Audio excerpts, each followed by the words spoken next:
स्वरूप गुरुदेव के चरणों में कोटि कोटि नमन। श्री विचार सागर दर्पण की चौथी तरंग में हमारा चल रहा है कि शंकावादी ने सिद्धांती से ये शंका की थी कि आपकी कृपा से मुझे यह समझ में आ गया है कि ये सारा संसार मिथ्या है, किंतु जो वस्तु मिथ्या मतलब कल्पित होती है उसका कोई ना कोई आधार और अधिष्ठान भी होता है। इसलिए इस संसार का आधार और अधिष्ठान कौन है, यह कृपा करके मुझे बताइए। हम ये पहले कर रहे थे, हमने पहले आधार और अधिष्ठान दोनों की परिभाषा की है।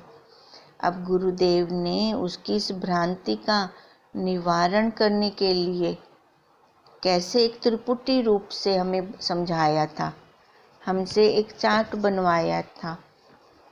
याद होगा हमने कैसे त्रिपुटी के साथ बताया था कि इन तीन से ही ये सारा कुछ चल रहा है। अब क्या था हमारा आधार, अधिष्ठान और अध्यस्त।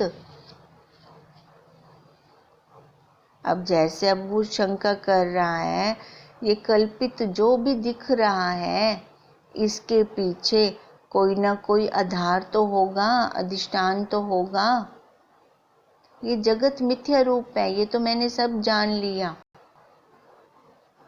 अब गुरुदेव ने फिर बताया कि ये सारा तीन की अब त्रिपुटी से ही सारा चल रहा है, बाहर वाला जगत सारा अपने स्वरूप में त्रिपुटी नहीं है। अब ये बाहर जितना भी देख रहे हैं उस साक्षी का विवर्त है, पर हमें वो विवर्त ना दिखकर हम वहाँ पर परिणाम निकाल देते हैं कि ये मेरी माँ है, ये मेरा घर है।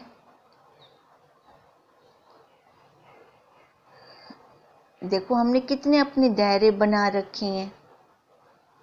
उस परमात्मा ने कोई दायरा नहीं बनाया। कोई दूसरा हो तो वो बनाए, उसने बोला कण कण में मैं व्यापक हूँ, सर्वम खल इदम ब्रह्म, सारा ही ब्रह्म है। कोई दूसरा हो तो मैं बताऊं। अब उस परमात्मा ने अपने खेलने के लिए ये बनाया था सारा 84 लाख योनियां, क्योंकि अकेला बंदा तो खेल नहीं सकता, पर उसको याद रहा और जीव ये भूल बैठा। अब गुरुदेव ने कहा कि तीन की सत्ता से ही सारा कुछ चल रहा है, तीन में ही ये सारा चल रहा है। अब जो वो अधिष्ठान वाली बात है तो उसके लिए उन्होंने त्रिपुटी बनाकर बता दिया, आधार, अधिष्ठान और अध्यस्त। देखो ये ब्रह्म प्रकाश पुस्तक में शास्त्र में पूरा ही खोल के बताया गया है, बहुत अच्छे से इसका विश्लेषण किया गया है। हमने तो यहाँ पे शॉर्ट में लिया है। पहले कौन सी त्रिपुटी बनाई, आधार की, अधिष्ठान की, अध्यस्त की। अब आधार के नीचे ही सामान्य अंश, विशेष अंश और कल्पित विशेष अंश, फिर उसके नीचे ही परमार्थिक सत्ता, व्यवहारिक सत्ता और प्रतिभासिक सत्ता। अब हम एक को समझते हैं, आधार को समझेंगे तो ये तीनों हमें समझ में आ जाएंगे। कौन से, सामान्य अंश और परमार्थिक सत्ता और आधार, ये शब्द भेद है पर अर्थ रूप से ये एक ही है। ऐसे ही गुरुदेव ने हमें बताया था, ये अधिष्ठान, विशेष अंश और व्यवहारिक सत्ता शब्दों का भेद है पर अर्थ रूप से एक है। ऐसे ही अध्यस्त वाले को भी ले लिया हमने। अब हमने उस दिन आधार की परिभाषा की थी। अब आधार में क्या कहा था, जो भ्रांति से पहले भी है, भ्रांति के समय भी है और भ्रांति की निवृत्ति के बाद भी है। मतलब है जो तीनों कालों में एक रस रहता है उसको आधार कहते हैं। अब आधार क्या है, वो रस्सी भ्रांति से पहले भी है, भ्रांति के बाद भी है, भ्रांति की निवृत्ति हो जाती है तो भी है। वो तो कहीं नहीं गई, ना आई थी ना कहीं गई थी। जो तीनों कालों में एक रस रहता है, ना कम होता है ना बढ़ता है, उसको आधार कहते हैं। अब जैसे शंकावादी ने शंका की थी, तो ये संसार जो मेरे को दिखा, तो इसके पीछे कोई आधार अधिष्ठान तो होगा, वो मेरे को समझाइए, कृपा करके वो मेरे को बताइए। पहले हम ये अपनी भाषा में करते हैं, बाद में शास्त्र वाली भाषा लेंगे। अब देखो आधार को हमने ले लिया, अब अधिष्ठान। अब देखो जब रस्सी में सांप दिखता है ना, दिखा बना नहीं, ये ध्यान में रखें हम। ऐसे कई लोग कह देते हैं ईश्वर सृष्टि बनाता है, बनती नहीं है, बने तो बिगड़े भी। अब ऐसे ही रस्सी में सांप बना नहीं, खाली दिखा। जब हमें रस्सी दिखती है तो देखो सांप नहीं दिखता, और जब सांप दिखता है तो रस्सी नहीं दिखी, एक ही दिखेगा, रस्सी या सांप, दोनों में से एक दिखेगा। भ्रांति के समय जिसकी प्रतीति ना हो, पर जिसकी प्रतीति से भ्रांति की निवृत्ति हो, ये हमने अधिष्ठान की परिभाषा की थी, ये हमने उस दिन किया था। ठीक है, अब हम आगे करते हैं अध्यस्त।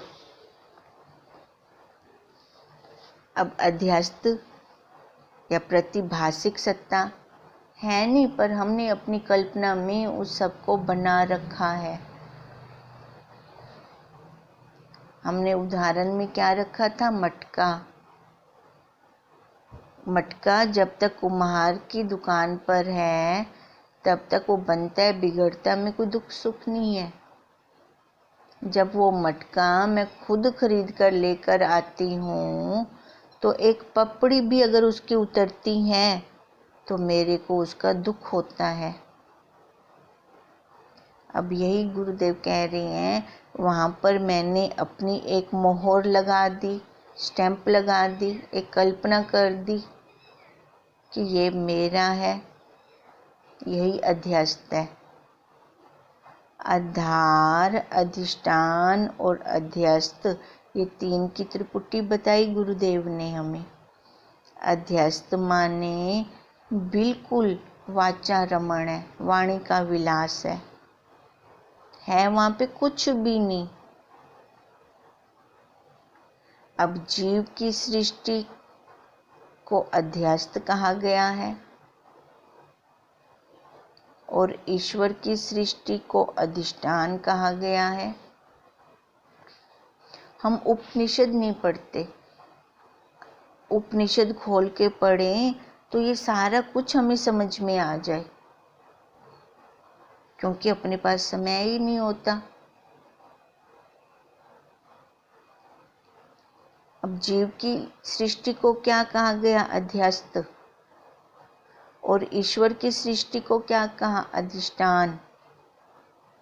ये जितना भी देख रहा है जीव, ये सारा अध्यस्त है, अध्यस्त है, अध्यस्त है, उसका खुद वाणी का विलास है। ये सारा कल्पना है। ये जीव की सृष्टि अध्यस्त माने कल्पना, सारी कल्पना है उसकी। ये सारा उसका वाणी का विलास है और कुछ भी नहीं है। अब इसी कारण, वाणी के विलास के कारण, वो देखो किसी को नानी, किसी को दादी, किसी को मामी। अब ये सारा क्यों कह रहा है? आकार को देखकर उसने संबंध बना दिया। नहीं तो वो सारा है तो एक, वही साक्षी, वही स्वरूप। अब हम कहेंगे कि ये वाणी का विलास कैसे है? जैसे हमें दूसरों ने पक्का करवाया, हमने वैसा उनकी वाणी को पक्का कर लिया। अपना संबंध ना देखा हमने वहाँ पे। जैसा उन्होंने मनवाया हमने मान लिया, और खुद भी हम देख देख कर मानते गए और हमने वैसा ही कहना शुरू कर दिया। अब देखो, इसका हम एक उदाहरण लेते हैं। अब जैसे नई बहू घर में आती है, अब उसके पति के 2 भाई और भी हैं।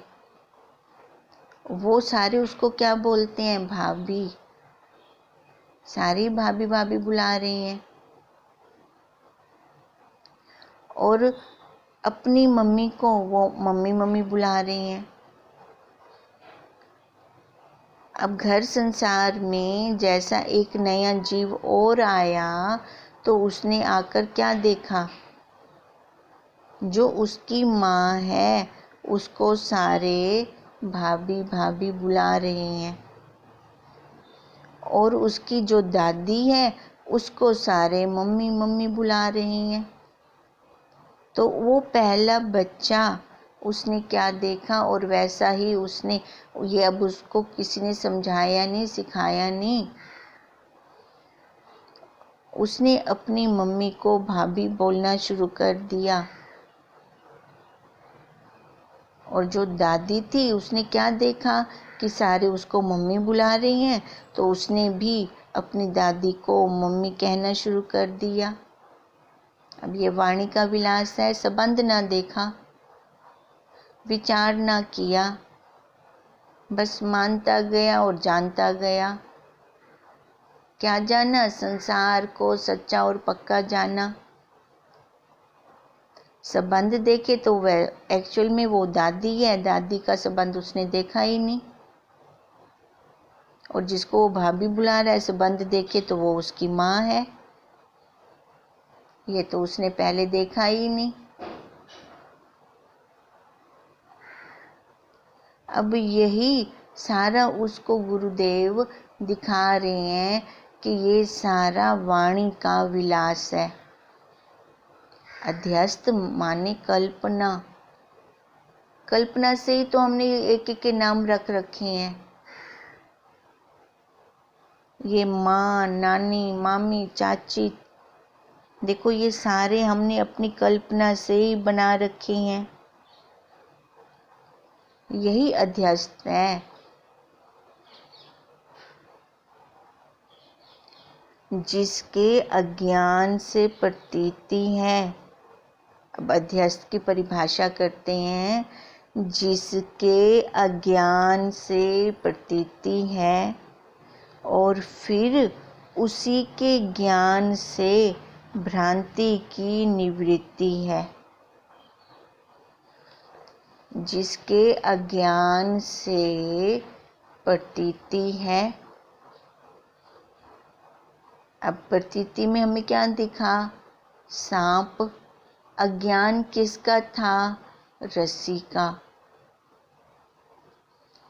जिसके अज्ञान से प्रतीति मतलब रस्सी ना दिखी, क्या दिखा? सांप।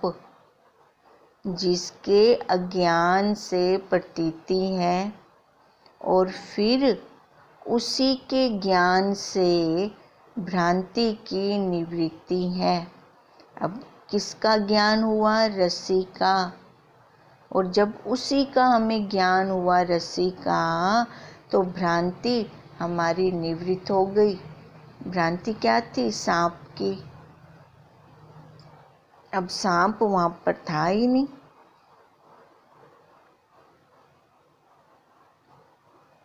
दिखा क्या हमें वहां पे सांप? दिखा पर नहीं था। था नहीं वहां पे तीनों कालों में।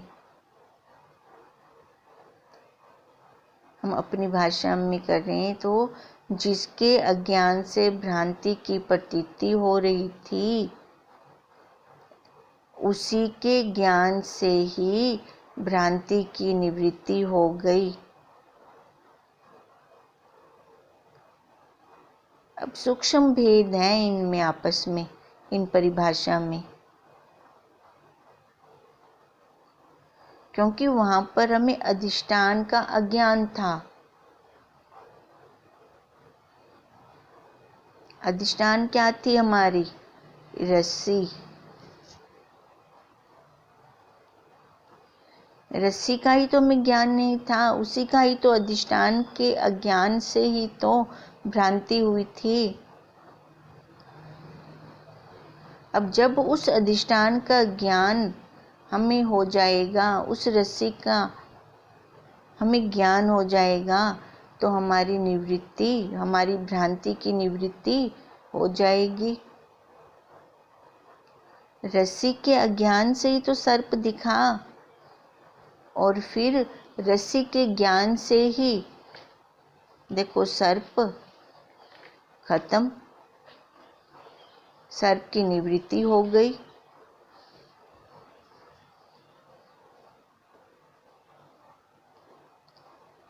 देखो, जिसके अज्ञान से हमको भ्रांति हुई और उसी के ज्ञान से भ्रांति की निवृत्ति हुई,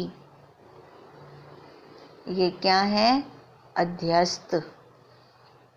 जब हमने उसका ज्ञान लिया। अज्ञान भी निराकार और ज्ञान भी निराकार। ये बुद्धि में आ जाए, बना बनाया कुछ भी नहीं।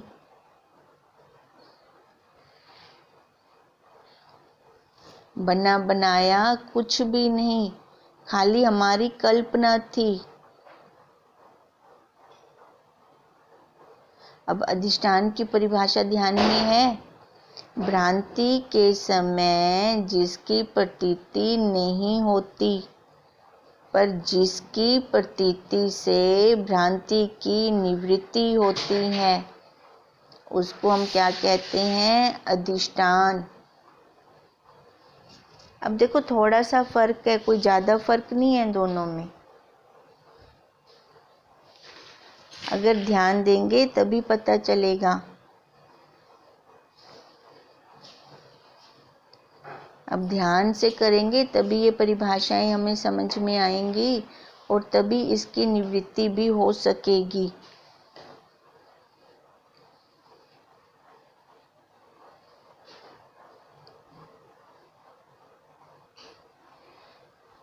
हम देखें तो शब्दों में ही फर्क है और कुछ नहीं है। अधिष्ठान और अध्यस्त कुछ भी नहीं। ध्यान से देखें।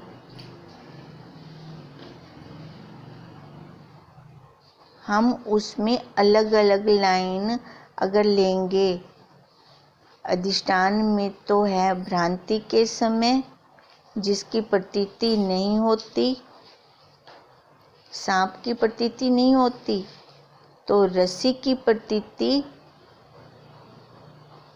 मतलब नहीं होती, अधिष्ठान की प्रतीति नहीं होती ना। किसकी प्रतीति हो रही थी? सांप की प्रतीति हो रही थी।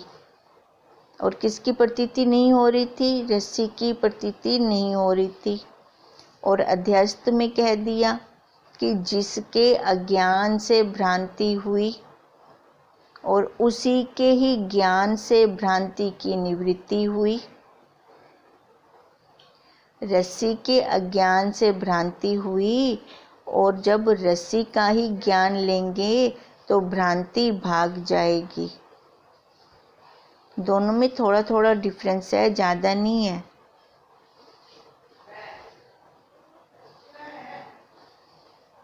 अब किसका अज्ञान था?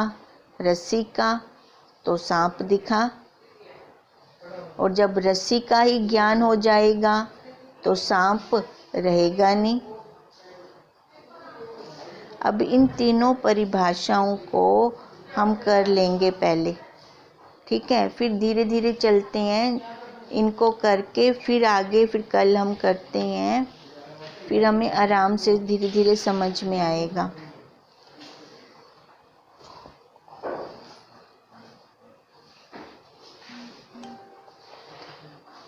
ओम तं नमामि हरिं परम। ओम तं नमामि हरिं परम। ओम तं नमामि हरिं परम। ब्रह्म स्वरूप गुरुदेव के चरणों में कोटि कोटि नमन।